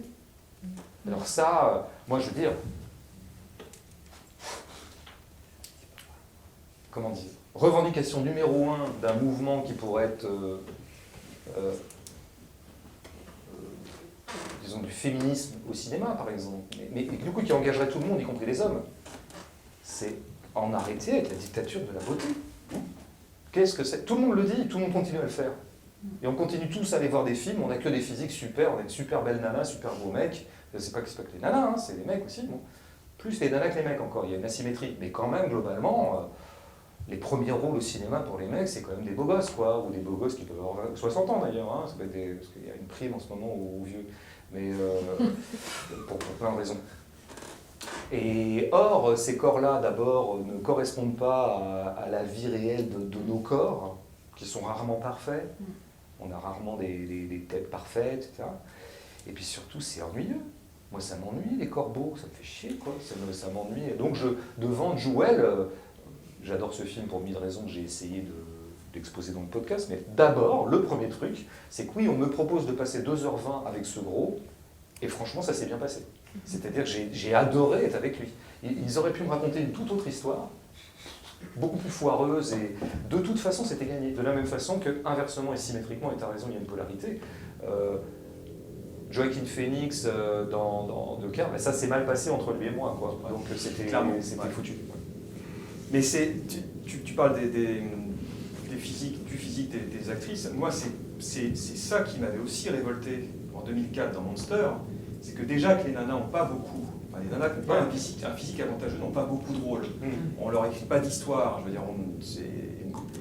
bon, c'était en 2004, on en parle plus maintenant, mais à l'époque, je m'étais dit, si pour jouer ça, on va chercher Charlize Theron, qu'est-ce qui reste, quoi ? Il reste plus rien, quoi. Après, de toute façon, alors là, pour le coup, c'est le système économique qui s'est fait comme ça, qui a, je le disais tout à l'heure, que l'art cinématographique est très très vite devenu un art de fiction, pris en charge par les acteurs, sous la direction de réalisateurs. Bon, le cinéma aurait pu prendre plein d'autres modalités, d'ailleurs il continue à le faire, mais très minoritairement. Il y a un cinéma documentaire, mais qui est très marginal, il y a un cinéma expérimental, c'est-à-dire où il n'y a pas forcément de fiction, il n'y a pas forcément de personnages, il n'y a pas forcément d'acteurs, même parfois. Un cinéma expérimental, ça peut être un travail sur les couleurs, sur les ambiances, sur les atmosphères, sur les formes, sur les reliefs. Mais c'est un truc que tu vois dans les installations de vidéastes ou que tu vois dans certains festivals d'avant-garde. Le cinéma de salle, majoritaire, c'est des acteurs machin. Et très très vite, c'est devenu un système économique. Et donc très très vite, l'acteur a pris lui-même une importance en lui-même. Il a eu un nom. Et donc effectivement, très vite, dans les années 10-20, les spectateurs mondiaux du cinéma, qui se précipitaient dans les salles à l'époque, encore beaucoup plus que maintenant, allaient voir un Garbeau. Ils n'allaient pas voir... Les noms de réalisateurs n'étaient pas connus, pas du tout. Il y avait peut-être un ou deux qui surnageaient, mais on allait voir un Garbeau. Et encore maintenant, le sentiment majoritaire, notamment dans le tout venant du spectatorat, c'est on va voir un Danny Boone. Même si ce n'est pas un film de Danny Boone, on va voir un Danny Boone, parce que l'acteur est au centre de l'édifice économique du truc. Donc, si je veux monter Monster, j'ai besoin d'avoir un nom connu. Et donc je vais chercher Charlize Theron, qui elle est super contente de pouvoir avoir un rôle transformiste. Enfin, du coup c'est un échange de bons procédés. C'est pour ça qu'il faut être malin avec les acteurs, il faut essayer de leur donner, quand vous essayez de monter des films notamment, parce que ça coûte cher, il faut essayer de faire avec leur narcissisme, quoi. Leur offrir des rôles où ils puissent avoir une gratification, en échange de quoi tu as le nom sur l'affiche et donc tu peux monter ton film. C'est des jeux de, oui, encore une fois, de rapport de force. Il y a une formule que j'ai déjà beaucoup dit de Hitchcock, elle est géniale parce qu'elle résume tout. Hitchcock disait il faut toujours que le réalisateur s'arrange pour gagner dans les contrats $1 de plus que l'acteur principal. $1 de plus, c'est-à-dire plus. C'est $1, c'est symbolique, mais et du coup il aura la main économique dessus. Et du coup sur le plateau, on verra qui c'est qui est le patron. On verra qui c'est qui pourra demander à l'autre de faire une prise de plus. Ah ben non, j'ai pas envie. Si, tu vas faire une prise de plus en fait. Ou alors tu me demandes une nouvelle prise, mais moi je te dis qu'en fait c'est bon, on a ce qu'il faut, donc on ne peut pas faire de nouvelles prises. Tu veux pas être filmé de ce côté-là, mais je t'emmerde. C'est ton corps. Oui, mais c'est mon mauvais profil. Je t'emmerde. Moi je trouve que ton mauvais profil il est plus intéressant que ton bon profil. Voilà. Et, non, je pense qu'il faut sortir du magistère des acteurs dans le cinéma. Alors il y en a qui en sortent parce que tu cites, donc évidemment le podcast est consacré samedi dernier au Clint, à Richard Jewell. Tu parles des corps ordinaires dans ce podcast, donc ce qui n'est pas évidemment le contraire de ces corps extraordinaires, que ce soit celui de l'actrice susmentionnée ou de Joaquin quand il se travaille de manière à être vachement plus maigre ou tout ça. Donc des corps qui sont un peu tels quels, et tu parles... Tu mentionnes 15h17, donc le Clint, pas d'avant mais d'avant. D'avant. Avec les trois acteurs, qui sont pas acteurs, avec les trois personnages joués par les personnes. Et pour ce qui est de la France, tu mentionnes Scheherazade, et dans lequel jouent des gens qui n'étaient pas comédiens. Et sur Scheherazade, j'ouvre une parenthèse, d'abord parce que le réalisateur est là, c'est Jean-Bernard Marlin, et ensuite parce que... Il est là-haut. Salut. Et ensuite, parce que tu en avais parlé déjà en septembre 2018, dans une table ronde organisée par Transfuge, où tu disais « J'ai l'impression que les 8 meilleures prestations actorales de l'année sont dans ce film ». Qu'est-ce que ces acteurs... Je m'adaptais un petit peu à l'hyperbole marseillaise. Ouais. Qu'est-ce que ces acteurs et ces actrices-là, qui n'en sont pas au départ, et qui ont des corps ordinaires, ont de plus à tes yeux que les comédiens qui viennent faire leur boulot de comédien? Vraiment, je promets d'essayer d'être court, bien que j'aurais envie d'en parler 12 heures. Hein, mais... On a le temps. Pas 12 heures, mais... D'abord, il faut resituer un petit peu les choses, toujours pareil. C'est vrai que pas mal de mes cinéastes français favoris, notamment, parce que c'est une tradition très française, se sont construits un peu contre l'actorat tel que je le stigmatise depuis tout à l'heure, hein, avec, encore une fois, beaucoup de respect pour certaines prestations d'acteurs que je trouve admirables. Des fois, j'ai énormément de gratitude pour des acteurs. Je pourrais citer dans tel film, je ressens de la gratitude pour des acteurs professionnels, pour le coup, d'avoir fait ce qu'ils ont fait. Donc, et de cette mise, par exemple, ce que fait De Niro dans Deer Hunter, Voyage au bout de l'enfer, qui est mon film préféré, mais qui est le film préféré de pas mal de gens. Alors que je vois bien qu'il y a quelque chose de l'acteur studio dans Voyage au bout de l'enfer. Je vois bien qu'il a travaillé son truc, que c'est un rôle de composition, qu'il y a un rôle, il s'est habité du rôle, enfin, à peu près tout ce que je devrais détester en quelque sorte. Mais ce que fait là De Niro dans Deer Hunter, ce qu'il fait dans la scène de Roulette russe, qui est une scène absolument culte, vous voyez là si vous ne l'avez pas vue, cette scène ne peut exister et n'est aussi forte que parce qu'il fait ce qu'il fait. Donc quand même, inversement, je précise, hein, avant de nouveau chier sur les acteurs, mais alors c'est vrai, oui, que bon, dans mes cinéastes français préférés, Piala, Bresson, notamment ils ont deux cinéastes français préférés, ils se sont beaucoup construits contre les acteurs, notamment Bresson. Bresson, pour ceux qui ne connaissent pas, c'est un cinéaste des années 40, 50, 60, 70. Bon, je vous recommande tous ses films. Et il a fait un premier film avec des acteurs professionnels qui étaient très connus en plus à l'époque. Je pense que dans Les Dames du Bois de Boulogne, il me semble qu'il y avait Danielle Darieux, à vérifier, mais en tout cas une grande actrice de l'époque, en 42 ou 3. Et vraiment sortant de l'expérience de ce tournage, non, c'était son deuxième film, mais peu importe. Il sort de là, il ne dit plus jamais les acteurs professionnels. Et donc il va construire toute son œuvre avec des acteurs amateurs. À chaque fois, il ira chercher des nouveaux corps qui n'ont jamais fait de cinéma, qui d'ailleurs pour la plupart ne referont jamais, qui par ailleurs n'avaient aucun surmoi d'acteurs, qui s'en foutaient d'être acteurs en fait, ce qui me paraît... Bon, j'y reviendrai. Bon, donc voilà, donc Bresson, Piala, premier film de Piala, un des plus beaux films du monde, L'enfance nue. Il trouve un gamin, parce que c'est l'histoire d'un enfant de la DAS dans les milieux prolos du Nord. Film de 68, je vous le recommande aussi. un des plus beaux films, et alors vraiment universel. Même ma mère a aimé, enfin, c'est un des rares films sur lesquels ma mère et moi on s'entend. Je lui avais montré une fois, c'était beau, quoi, parce qu'elle avait trouvé ça super. Et bon, bah voilà, il cherche un petit gars. Alors souvent, d'ailleurs, quand on a besoin d'ados et d'enfants, on est obligé d'aller chercher des amateurs, parce qu'il y a très très peu d'acteurs enfants professionnels, etc. Donc c'est pas mal. C'est souvent par cette voie que les amateurs sont rentrés dans le cinéma. C'est quand on avait besoin de rôles d'enfants ou d'ados. Et donc là, l'enfance nu, Pipiala va le refaire par la suite avec des jeunes prolos du Nord, dans Passe ton bac d'abord, 78, il l'a refait. Bon. Donc ça, c'est vrai que je viens pas mal de là. Moi, je me suis beaucoup construit autour de cinéastes qui avaient beaucoup essayer d'évacuer les acteurs professionnels du cinéma, même s'ils y ont eu recours. Hein. L'acteur fétiche de Piala, c'est Depardieu. Donc voilà, il a alterné. Bresson, lui, il est resté très... Pourquoi? Qu'est-ce qu'il voulait absolument éviter chez l'acteur professionnel? Ben, c'est la base. C'est ce que je disais tout à l'heure. C'est vrai que par un effet pervers, intrinsèque même à la circulation sociale de l'acteur est toujours en train de se vendre. Et on ne peut pas lui en vouloir. C'est un fait de structure.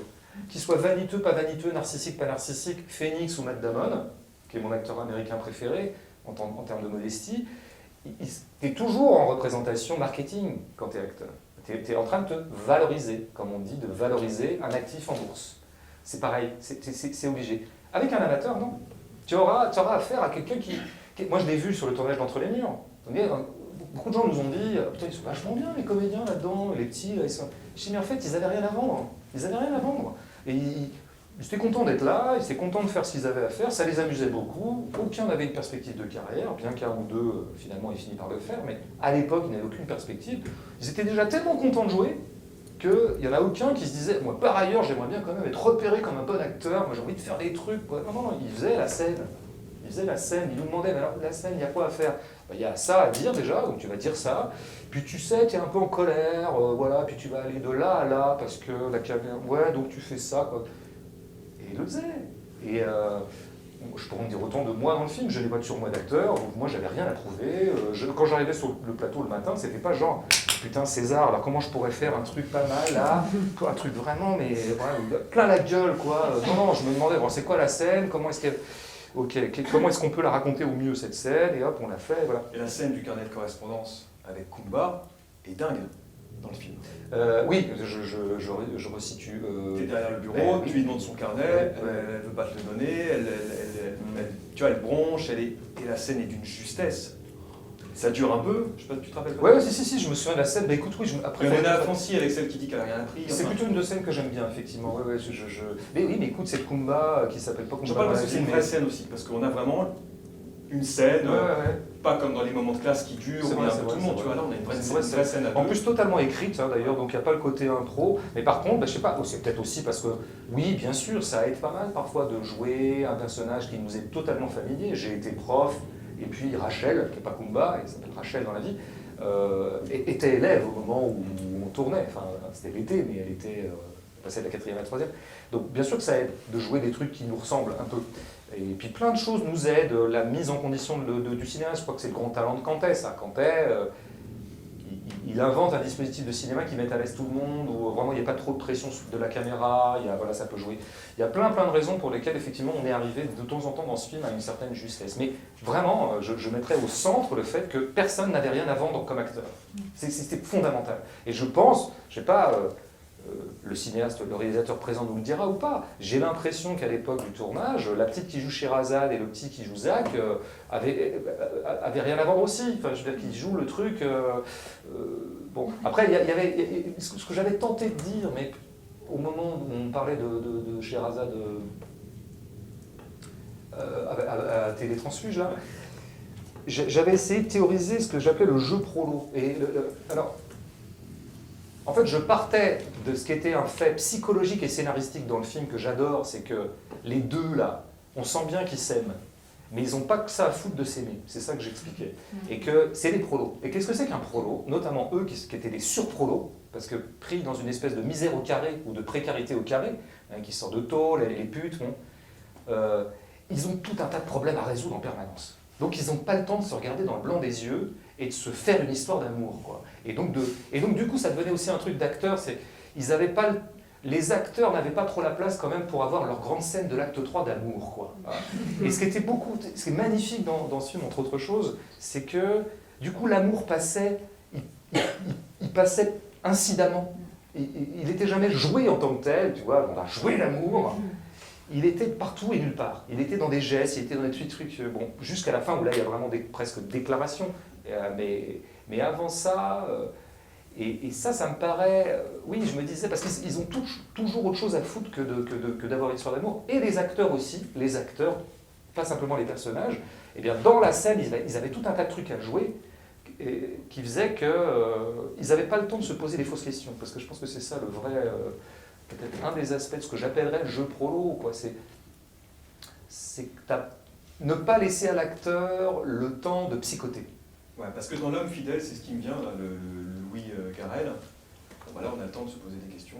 Ah bah oui. De toute façon, ces gens-là, au contraire, c'est tout l'inverse. Ouais, c'est l'inverse, parce que Louis Garrel, au moment où il fait L'Homme fidèle, mais tout ce cinéma-là, qui par ailleurs pas nul, hein, il y a des choses... Non. Même L'Homme fidèle est un film intéressant, par plein de dire. Mais c'est vrai qu'ils ont tendance à... C'est des gens qui s'écrivent des rôles pour tout le contraire, c'est-à-dire pour avoir leur scène de l'acte 3. Ils s'écrivent presque, ils s'offrent à eux-mêmes des trucs qui leur permettront de se donner comme acteurs. Et alors ils en oublient parfois d'écrire des films intéressants. Ils en oublient le truc de base, quelle histoire j'ai racontée, quelle scène je dois faire.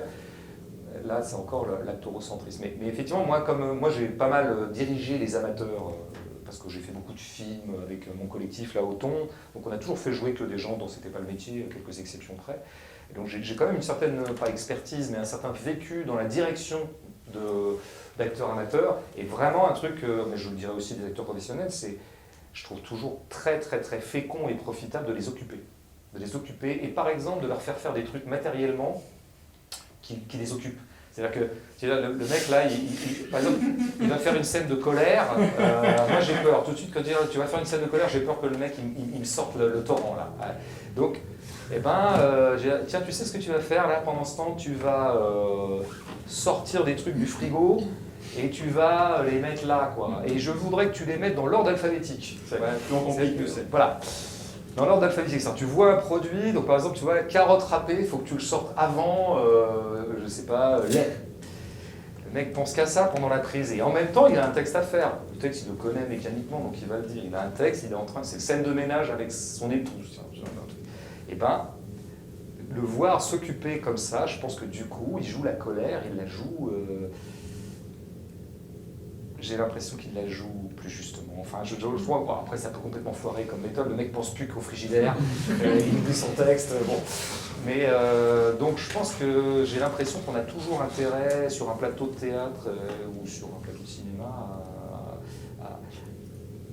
à donner aux comédiens un certain nombre de corvées physiques, ou en tout cas d'occupation du corps, qui fassent qu'ils ne soient pas en tête à tête face à leur rôle. Ça, je pense que c'est le pire. C'est drôle que tu en parles, parce que c'est pour ça qu'il rit. C'est parce que et puis il y en a là, ceux du mardi matin, ceux qui découvrent cette année sont en plein dedans. Il y a un exercice chez Meissner qui s'appelle l'activité indépendante. Donc il y a un truc à faire, et si possible, qui requiert beaucoup de minutie. Donc c'est-à-dire qu'il faut, c'est pas juste une action, ça mobilise pas mal sur le plan physique, sur le plan du soin qu'on y consacre. Et la première définition qu'on se donne au tout début, alors c'est vraiment le premier cours, hein, avant de s'en donner une autre plus complexe, en tout cas sur laquelle Meissner a travaillé longtemps, la première définition qu'on se donne, c'est jouer, c'est s'impliquer dans la réalité d'une action. Et on part de là, premier matin, premier cours. Et c'est pour ça qu'il se marre, parce que chez Meissner, c'est un truc vachement important. Comme on n'est pas juste là à se dire des trucs, on a possiblement un truc à faire, et c'est même sans doute pour ça qu'on est là au départ. Et de toute façon, il y a un truc qui est un petit peu dans ton sens, mais de façon un tout petit peu décalée, c'est que c'est vrai que moi, j'aime, en fait, ce que j'adore au théâtre, et qui n'a pas de prix, c'est la présence. Moi, ça m'émeut. Hein. De toute façon, c'est pour ça que j'aime plutôt bien les mises en scène épurées. Après, je peux aimer les mises en scène baroques, où il y a de la vidéo partout, hein, j'ai pas de dogme, mais mon lieu de base d'amour du théâtre est beaucoup un lieu d'épure. Parce que c'est simplement pour mettre à nu, tu disais nettoyer tout à l'heure au déjeuner, faire le ménage, enlever toutes les scories et remettre à nu ce truc bouleversant, très simple, comme peut-être tout ce qui est bouleversant, un corps sur un plateau. Et tu sais, quand il marche, on entend les bruits de pas, parce que c'est du bois, ou pas du bois, mais peu importe, l'équivalent. Et c'est beau, cette qualité de présence, et cette qualité de silence, cette qualité acoustique étrange, les mots qui sortent comme ça. Toutes ces choses, c'est génial, hein, c'est beau un corps, c'est beau des voix. Donc juste faire entendre tout ça, donc la présence, et donc faire sentir la présence plutôt que de l'occulter par tout un tas de protocoles formels. Et au cinéma, j'aime bien, alors c'est plus dur au cinéma parce que c'est quelque chose qui a été filmé 1 an avant, ou 6 mois avant, ou 3 ans avant. Donc c'est jamais que du avoir eu lieu, le cinéma. Mais il y a des cinéastes qui ont cette capacité à nous faire sentir la présence quand même, quoi. Et qu'on sente effectivement la texture physique de la scène, que c'était des gens qui étaient en train de jouer. C'est là-dessus que je serais très brechtien. C'est vrai que tu vois, le côté de la distanciation, c'est qu'on sente toujours que c'est des acteurs qui sont en train de jouer. Moi j'aime bien, mais pas au sens Phoenix, hein, pas au sens je vois un acteur en train de faire le malin. Non, je vois que c'était un vrai corps, une vraie personne qui était en train de donner un texte. Est-ce qu'il y a une affaire dans ce que tu dis de longueur, enfin de temps qu'on se donne pour faire exister ça?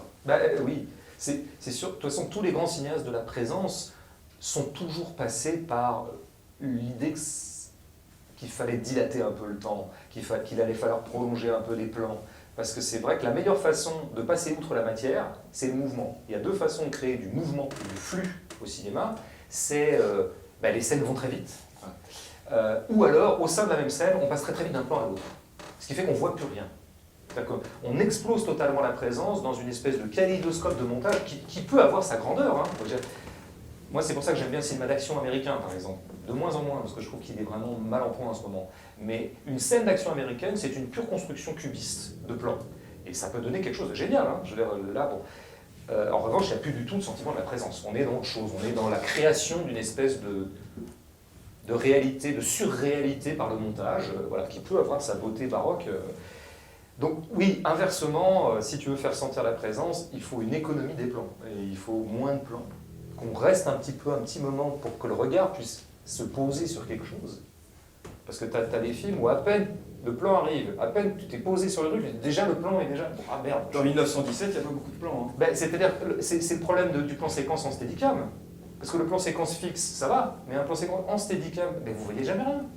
C'est du passage, c'est du flux. Alors je pourrais y aller sur le flux. Tu voulais qu'on parle de série, voilà, c'est de ça qu'on parlera, c'est de flux. Voilà. La série organise le non-voir et la non-présence. Et je t'en parle parce que ça fait 2 fois que j'y pense, parce que tu parlais du vent tout à l'heure et du son du vent. Et là on parle de longueur, de temps qu'on se donne pour... et je ne sais pas du tout je sais pas ce que tu penses de ce film, alors que moi dans Le Cheval de Turin, de Bellatar, alors là on se donne du temps. Oui, tout à fait, bien sûr. Mais bon, après, Bellatar, il vient justement d'une école qui est en train un peu de disparaître, qui a toujours été dans la radicalité du cinéma. De la même façon qu'en politique, il y a la gauche radicale, ou des idées radicales. Il y a toujours eu une branche radicale du cinéma, comme il y a une branche radicale en peinture, une branche probablement radicale en poésie, en littérature. Bellatar en fait partie.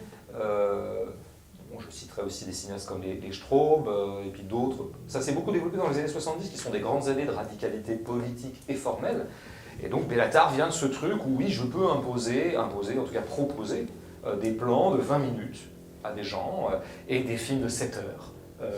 Pourquoi pas? Pourquoi la durée du cinéma s'est-elle si vite standardisée et canonisée en 1h30? Qu'est-ce que c'est que ce merdier?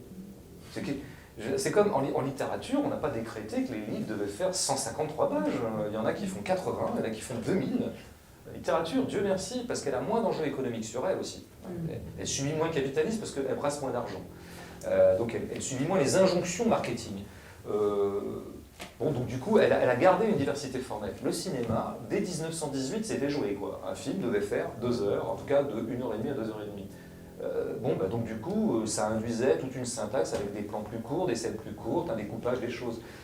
Heureusement, des marginaux, des gens qui ont réussi à développer une contre-économie, ont pu proposer parfois des films de 8 heures. Et les regarde qui veut. On a le droit de trouver ça trop long. Hein. Ça peut être éminemment chiant, un film de... Il y a en ce moment un cinéaste philippin qui est très coutumier de faire des films de 4, 5, 6, 7 heures et que vraiment je m'ennuie terriblement devant, c'est Lave Diaz. Donc je ne suis pas en train de dire, à partir du moment où c'est long, c'est génial, hein, on s'entende bien, il y a des très grands films de 55 minutes, bref.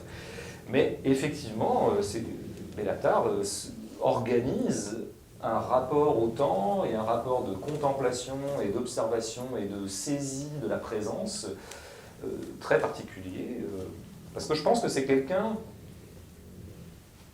qui perpétue une façon de faire du cinéma qui consisterait à dire, ce truc très bête, hein, et qui, moi, me paraît élémentaire, mais qui est devenu marginal et minoritaire, c'est le cinéma, ça serait ce truc où on voit des choses, où on nous met en demeure de voir des choses qu'on ne voit pas, ou qu'on ne se met pas en demeure de voir par pareil. Je parlais d'une rue tout à l'heure. Mais une rue, je pourrais dire, ouais, ben à quoi bon aller au cinéma si c'est pour voir la rue Quincampoix? Je veux dire, il suffit que j'y aille. Ah ben ouais, enfin, sauf qu'en fait, j'y vais jamais.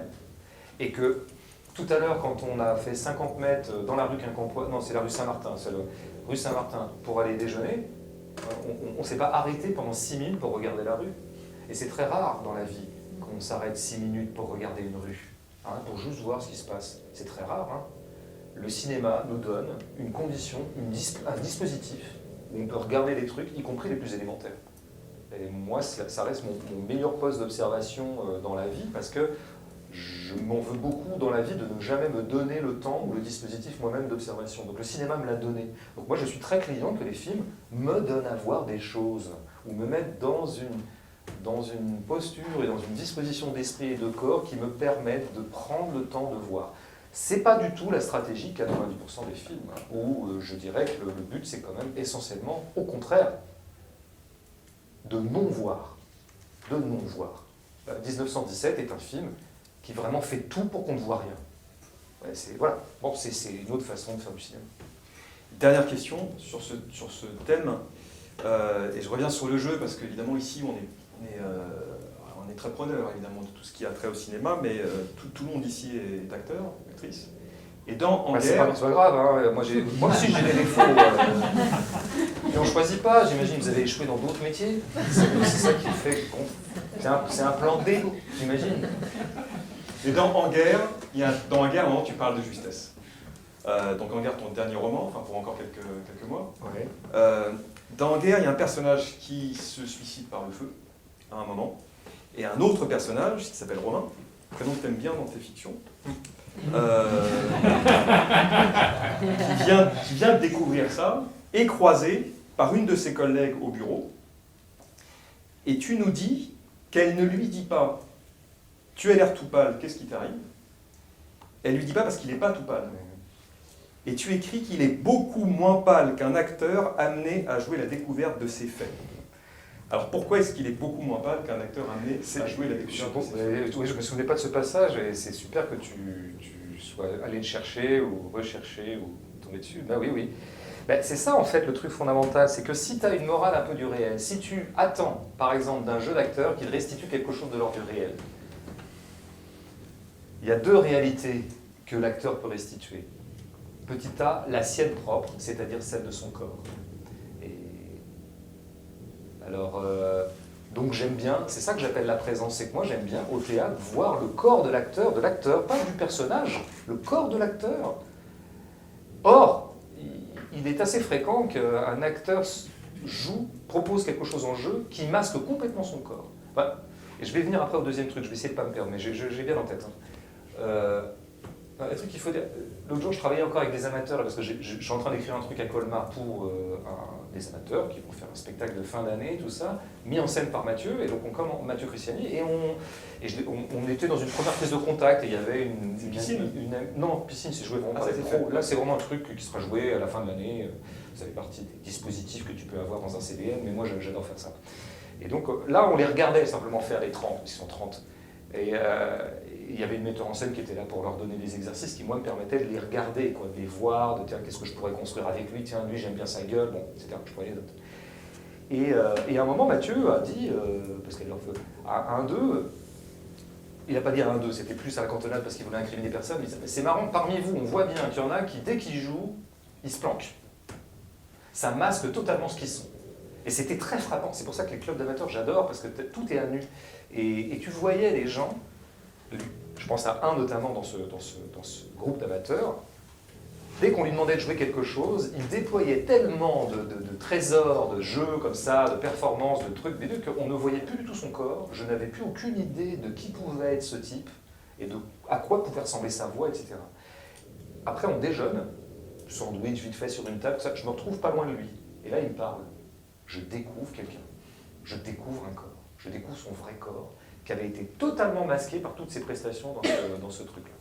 Donc c'est vrai qu'il y a parfois une certaine façon de jouer, fait que, écoute, ça m'avait frappé, tout à l'heure je te parlais de quand je me suis retrouvé dans un jury d'accès à l'école supérieure de Saint-Étienne de comédie, j'étais dans le jury en 2011, grande expérience, et il y avait un truc qui me frappait beaucoup, c'est qu'à chaque fois, les candidats se présentaient à nous, évidemment ils arrivaient comme ça, jury, ils se mettaient devant, bon, bonjour mademoiselle, comment vous appelez-vous? Je m'appelle Karine Bichon. Vous avez quel âge? 22 ans. Vous allez nous faire quoi? Le site de Corneille, scène 2, acte 3. Il y avait cet échange. Mais au moins la moitié des fois, je te jure, sur la moitié des candidats, j'ai adoré cet échange. Et ce qu'ils faisaient après, mais je trouvais qu'on les perdait. On s'inventait une toute autre créature que celle que j'avais vue dire des choses très simples, avec son corps à elle, un peu intimidée. J'aime bien la timidité. C'est comme la grosseur, ça vous met dans... Là, il y avait du vrai, j'entendais les vraies voix, je voyais les vraies gueules, c'est magnifique. Et puis là, il passait, il se reculait de 4 mètres, parce que, et il se mettait en position, je vais jouer du Sarah Kane. Là, on les perdait. Là, je ne savais plus du tout à quoi j'avais affaire. J'aime bien Sarah Kane par ailleurs, je ne suis pas du tout une pique. Mais on sait bien que les Sarah Kaniens... Il faut qu'ils le sont passés. Voilà, c'est à tous égards. Bon.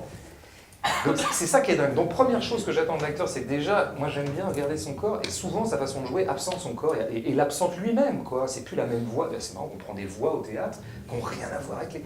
Alors que s'il y a bien un trésor de l'humanité, de l'UNESCO, c'est les voix humaines.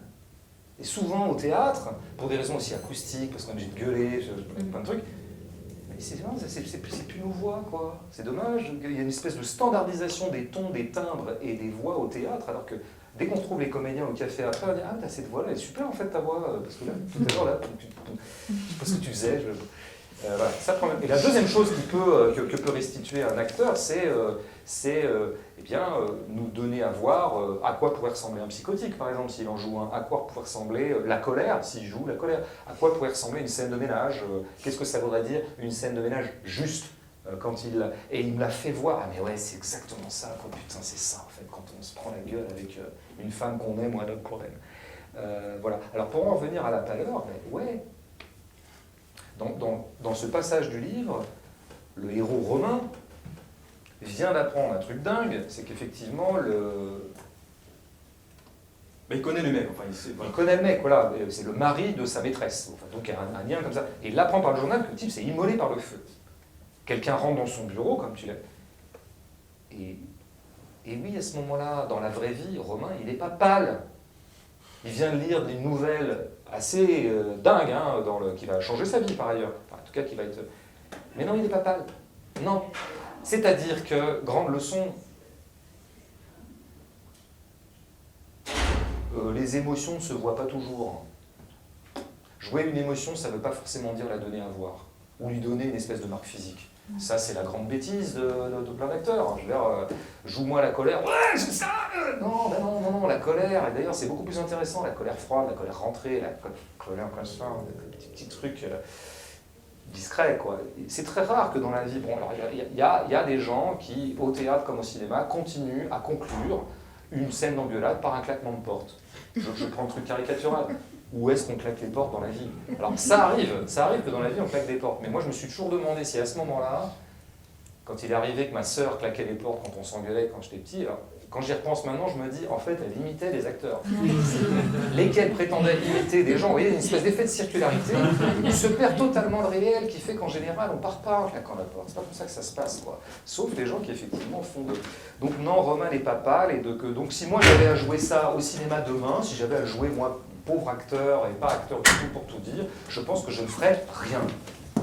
Je ne ferai rien. Si vous êtes, et puis faites confiance à l'ensemble dans lequel vous êtes. Si vous avez dans cette scène de cinéma, on va dire, Romain, qu'on suit depuis 1 heure, on sait les rapports avec qu'il a, il ouvre le journal, plan sur le journal. Cristiano, je ne sais plus comment s'appelle son nom de famille, je ne sais plus dans le film, dans le livre, c'est un nom portugais. Cristiano Ronaldo, on l'appelle comme ça. Cristiano Ronaldo s'est immolé par le feu sur la place de la République à Amiens hier. Vous avez le plan sur le truc. Voilà, vous prenez l'information. Vous savez donc maintenant que Romain vient de l'apprendre. Puis vous faites un plan sur Romain.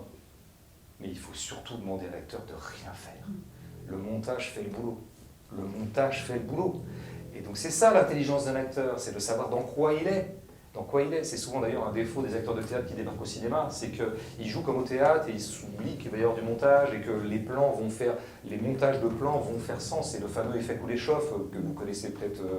Vous filmez vous raccordez deux plans, un visage, plan suivant un cercueil, retour sur le visage, on y lit de la tristesse. Visage le même, plan suivant un gâteau. Retour sur le même visage, toujours, hein, la même expression ou non-expression, on y dit de la gourmandise, de la faim, voilà. Et le montage prend en charge, mais je dirais plus généralement, le plateau au théâtre prend en charge plein de choses que le comédien ne devrait pas avoir. Alors, je ne suis pas pour la neutralité totale, mais je trouve que c'est pas mal quand tu essaies de te demander comment tu vas faire une scène, de partir sur le minimum syndical de « je vais partir sur l'hypothèse de où je ferai pas grand-chose ». Puis après, peut-être qu'effectivement, tu as besoin d'ajouter un truc. Peut-être. Voilà. Mais comme tu as parlé d'émotion, qui est un mot chez l'acteur, c'est tout un sujet, tu dis qu'elle ne se voit pas toujours, mais on s'est dit ça, enfin j'ai dit ça hier matin, elle ne se voit pas toujours et elle ne survient pas toujours. Au moment où on serait fondé à croire que, immanquablement, elle surviendrait. Et je leur ai même parlé de Proust, où à chaque fois qui nous raconte la relation qu'il a à un être cher, par exemple sa grand-mère. Et puis ça prend un peu de temps, je veux dire, on a bien la relation, les sentiments très forts qu'il a pour elle, et puis quand elle meurt, on se dit mais ça va être... et puis on passe à autre chose. Oui, tout à fait. Et ça survient 100 pages après, et c'est vrai que ça se voit pas toujours, et en plus, c'est même pas toujours là. C'est très bien que tu dis ça, parce que c'est un aspect que j'ai oublié, or j'y tiens beaucoup, c'est le fameux contretemps, le temps différé entre ce qui devrait motiver l'émotion et l'émotion elle-même. Bien sûr, ça n'arrête pas. Pour des raisons tout à fait profondes, d'ailleurs, je pense qu'ils sont des raisons d'instinct survie de l'être humain. C'est que vous savez très bien que si vous prenez des trucs en pleine gueule, vous finirez par mourir si vous prenez tout à vif. Donc, l'être humain, l'être vivant peut-être en général, apprend à encaisser, et c'est plus tard qu'il y a le contre-coup. Enfin, en tout cas, il y a toujours sans rentrer dans ce genre d'hypothèse, je sais pas quoi, psycho-anthropologique, de toute façon, il est assez rare que ce soit à l'enterrement qu'on pleure. C'est souvent quand on se retrouve tout seul et qu'il y a le contre-coup que ça y est, on est sorti de la tornade, c'est 4 jours plus tard qu'on tombe en larmes si on a perdu quelqu'un de cher. Évidemment, donc du coup, le cinéma et le théâtre n'arrêtent pas de mentir. Puisque eux, ils ont besoin, pour des raisons de clarté parfois narrative, pour des raisons de faire coïncider le stimulus de l'émotion et l'émotion elle-même. Et donc, bah oui, dans un film, pour que ce soit clair, monsieur, vous venez de gagner au loto. Oh, c'est pas vrai.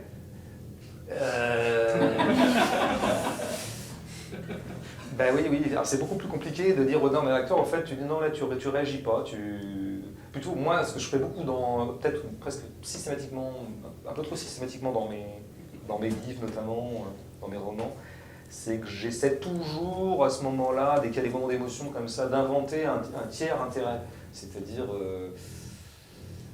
mettons je sais pas,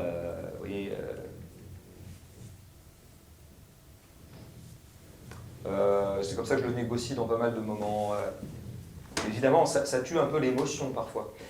C'est un espèce de pacte avec la froideur, c'est compliqué, mais bon, je sais pas. Bon, je suis dans la rue, je regarde mon portable comme souvent, enfin voilà, en marchant. Tiens, j'ai reçu un texto, donc je le dis le texto en marchant. Et puis je reçois un deuxième texto, et en fait c'est un texto qui m'est arrivé par erreur, c'est le texto qu'envoie ma compagne à son amant, que j'ignorais. Où elle lui dit un truc sexuel. Donc je viens de le découvrir. Je joue ça. Donc je raconte ça, moi, dans un livre, je vais raconter. Je n'ai jamais raconté ça, mais admettons que je le raconte. Et voilà. Je suis sûr que je m'arrangerai à ce moment-là pour que le héros, au moment où il découvre ce texto, il soit abordé par quelqu'un qui lui demande sa route.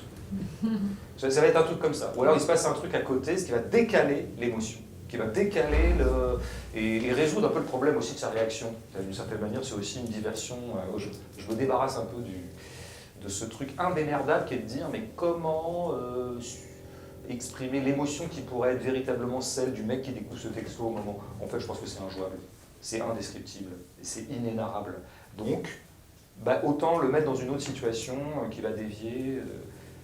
En plus, moi, je sais que j'aime bien, dans les films, dans les pièces, dans les livres, j'aime bien quand il se passe deux trucs en même temps. Quand il y a deux énergies dans le même plan ou dans la même scène. Je m'arrange toujours pour qu'il y ait deux énergies. Voilà, je pourrais prendre des exemples dans mon travail, mais je pourrais en prendre dans le cinéma. Il y a un truc. Il y a un cinéaste qui fait ça très très bien, que j'adore, qui s'appelle Östlund, qui était Palme d'Or il y a 3-4 ans, je ne sais plus, à propos de comment s'appelait son film. Merde. Je vois qu'il y a des gens cultivés qui m'aident. The Square, bravo. Ah oui. Ouais. Et je conseille tout Östlund. C'est un grand cinéaste. Toi, tu l'adorerais d'ailleurs. The Square, moi j'ai beaucoup aimé. Mais il y a mieux. Ouais. Ça va être du banquet, là. C'est génial. Qui dure 1 an. C'est extraordinaire. Mais il a le don de se mettre dans des trucs qui te passionnent. Sur la morale, le politiquement correct, le machin, plein de trucs. Et dans un plan d'Östlund, il a commencé sur des longs plans séquences. Il le fait un peu moins maintenant, mais au début, il faisait des longs plans séquences de 10 minutes, des plans fixes, tout ça. Et il a le chic pour toujours inventer des situations où il y a 3 trucs en même temps qui se jouent, ce qui fait qu'on ne sait plus où on est. Et donc on retrouve la multiplicité aussi, on retrouve le fait que... moi, je ne crois pas que il est très rare dans la vie qu'on soit... et c'est ça peut-être le mensonge de certaines prestations d'acteurs, je crois, c'est de toujours nous laisser croire que dans un moment M de la vie, nous soyons tout à ce qu'on fait. C'est pas vrai en fait.